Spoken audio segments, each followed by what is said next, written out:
The hum of Chicago O'Hare International Airport was a low, vibrating roar that usually set my nerves on edge. But today I felt a rare sense of peace. I was holding a first-class boarding pass for a 10-hour flight to London.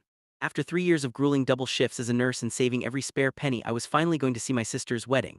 I hadn't just bought a seat, I had bought a bit of dignity, extra legroom for my bad knee, and a pod where I could finally sleep. I boarded early, tucked my small carry-on into the overhead bin, and settled into seat 2A. The leather was cool, the space was wide, and the flight attendant had already offered me a warm towel. I leaned my head back and closed my eyes, letting the stress of the city fade away. That piece lasted exactly 4 minutes. "Excuse me, you're on my seat." The voice was sharp, like a glass shard hitting a tile floor. I opened my eyes to find a woman standing in the aisle. She was draped in a beige trench coat that looked more expensive than my car, clutching a designer handbag like a weapon. Her blonde hair was pulled back into a ponytail so tight it seemed to be doing the work of a facelift. I blinked, checking my ticket. "I'm sorry, ma'am, this is 2A. Is that what your pass says?" She didn't even look at her ticket, she just scoffed, a sound of pure, unadulterated entitlement. "I don't care what the paper says, my daughter is in 2B and I need this seat. You can just move back to her original seat in 14C, it's basically the same thing." I looked over at 2B. A young girl, maybe 12 years old, was sitting there, looking mortified. She was staring intently at her iPad, trying to disappear into the upholstery. "I'm sorry," I said, my voice steady but firm. "I paid specifically for this seat because of a knee injury. I can't sit in coach for 10 hours, but I'm sure the flight attendant can help you find 2 seats together if there's an opening." The woman's face turned a shade of mottled purple. This was the moment she shifted from demanding traveler to full-blown Karen. "Do you have any idea who I am?" she shrieked. The entire first-class cabin went silent. The clinking of glassware stopped.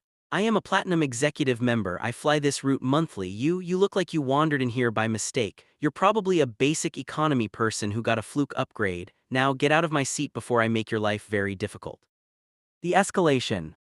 I felt the heat rising in my neck, but I stayed seated. "Ma'am, please lower your voice. I am not moving." "Flight attendant," she screamed, literally waving her arms as if she were flagging down a rescue boat in the middle of the ocean.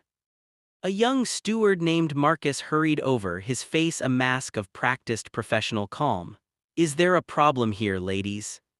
"Yes," the woman barked. This person is refusing to move. I need to sit next to my daughter. She has severe anxiety and it is a safety hazard for her to be alone. This woman is being incredibly aggressive and threatening me."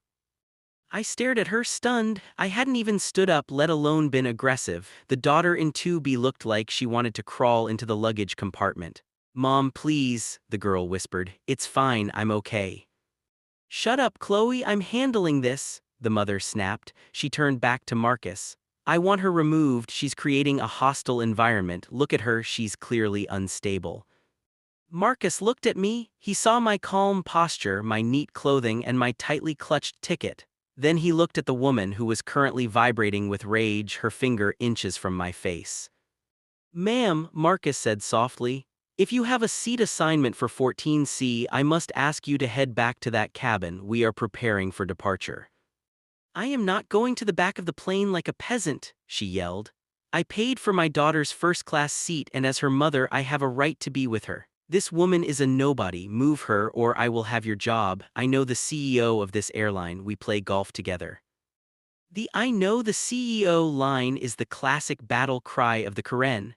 At this point, the passengers around us were filming on their phones. I felt a wave of embarrassment but also a simmering anger. I had worked too hard for this moment to let a bully ruin it. "Ma'am," I said, "if you wanted 2 seats in first class, you should have purchased 2 seats in first class. You can't just take mine because you feel like it." She let out a literal growl. "You disgusting, selfish little brat, you're ruining a child's flight, you're a monster." The breaking point. The lead purser, an older woman named Alina with silver hair and a terrifyingly calm demeanor, stepped into the fray. She had heard the shouting from the cockpit door. "What seems to be the trouble?" Alina asked.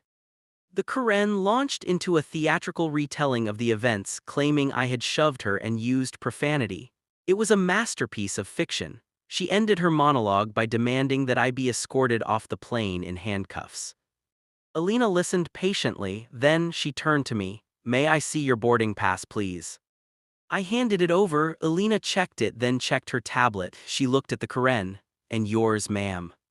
The woman huffed and pulled a crumpled paper from her bag. Alina looked at it and then back at her tablet. A small, subtle smile played at the corners of Alina's mouth, the kind of smile a cat gives a mouse.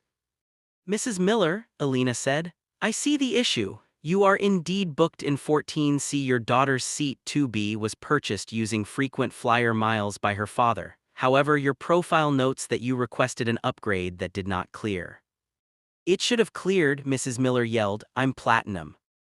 Be that as it may, Alina continued, her voice dropping an octave into a tone of pure authority, you are currently screaming in the first-class cabin, making false accusations against another passenger and disrupting the safety briefing.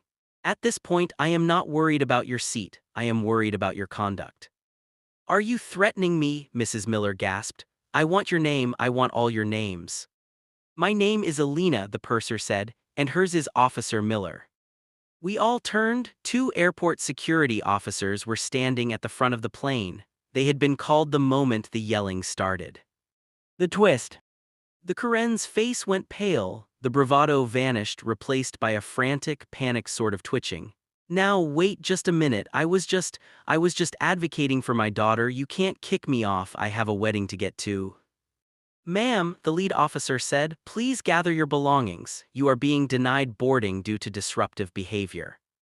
But my daughter, she wailed, she can't fly alone. Then your daughter will have to deplane with you, the officer said. The daughter, Chloe, finally spoke up. She looked at the officer, then at the purser. Wait, I'm 12. My dad is meeting me at the gate in London. Can I stay? I have my own ticket.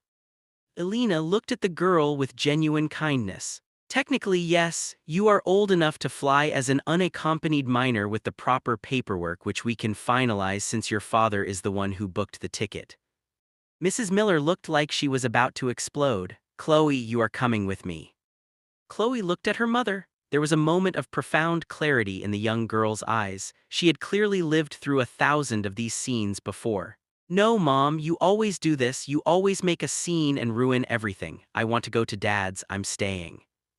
The cabin was so quiet you could hear the air conditioning hum. The security officers stepped forward. Ma'am, now. Mrs. Miller was led away, screaming about lawsuits and knowing people until the jet bridge door slammed shut, cutting off the sound of her voice like a light switch. The unexpected reward. The silence that followed was heavy. I felt a mix of relief and lingering adrenaline. I looked over at Chloe in 2B. She was crying silently, her shoulders shaking. My heart ached for her. I'm a nurse. I can't see someone in pain and do nothing, even if their mother is a nightmare. I unbuckled my seatbelt and leaned over. Hey, I whispered, are you okay? She wiped her eyes with her sleeve. I'm so sorry. She's always like that. I just wanted to see my dad. It's not your fault, I said. And hey, look on the bright side. You've got the whole row to yourself now, and the cookies in first class are really good. She gave a small watery smile. Marcus, the steward, came over a few minutes later. He looked at me with a look of pure gratitude. Thank you for staying calm, miss. That could have gone much worse. I just wanted to sleep, I joked weakly. Marcus leaned in. The captain heard everything. He doesn't like bullies, and since we have a vacant seat in the very front, the pilot's rest suite isn't being used for this leg, and because you were so patient. Oh no, I'm fine here, I said. Miss, Marcus smiled, it's a flatbed suite with a closing door and a 32-inch screen, and since the lady's mother left, we have an extra meal service. Would you like to move up to 1A? It's even better than this. I looked at Chloe. Will you be okay here? She nodded. The lady with the silver hair said she'd sit with me during takeoff. Go ahead, you earned it. The meaning of the journey. I moved to 1A. It wasn't just a seat, it was a sanctuary. As the plane lifted off the ground, soaring over the glittering lights of Lake Michigan, I realized that the screaming Karen had actually done me a favor. Her attempt to take my seat had resulted in me getting the best experience of my life. But the real resolution happened mid-flight. I went back to check on Chloe. She was fast asleep, looking peaceful for the first time. I realized that the conflict wasn't just about a seat on a plane, It was about the difference between entitlement and kindness. Mrs. Miller thought her status made her important. She thought the world owed her space. But in the end, her behavior cost her everything: her flight, her dignity, and even the respect of her daughter. I spent the rest of the flight wrapped in a soft duvet, watching movies and eating five-course meals. When we landed in London, the morning sun was breaking over the English countryside. As I walked off the plane, I saw Chloe being met by a tall, kind-looking man. He hugged her tightly. He looked up and saw me, and Chloe pointed. He mouthed the words, "Thank you." I smiled and walked toward the exit. I had arrived at my destination not just physically but emotionally. I had stood my ground, kept my cool, and ended up exactly where I was supposed to be. The title of the story on the internet would probably be some clickbait about a screaming Karen. But to me, it was the story of the best sleep I ever had, and the reminder that sometimes when someone tries to take your seat, life is actually preparing to give you a better one. I walked out into the London air, my knee feeling surprisingly good, and headed toward my sister's wedding. I was early, I was rested, and I was happy. And as for Mrs. Miller, I heard later from Marcus that she was banned from the airline for life. She didn't expect that, but then again, bullies never expect the world to say no.